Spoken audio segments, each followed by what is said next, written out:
பெண் இல்லாத ஊரிலே அடி ஆண் பூ கேட்பதில்லை. பெண் இல்லாத ஊரிலே கொடிதான் பூ பூப்பதில்லை. உன் புடவை முந்தானை சாய்ந்ததில் இந்த பூமி பூ பூத்தது.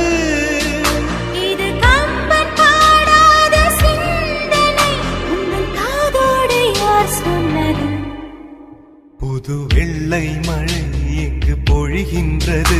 இந்த கொள்ளை நிலா உடல் நனைகின்றது. இங்கு சொல்லாத இடம் கூட குளிர்கின்றது. மனம் சூடான இடம்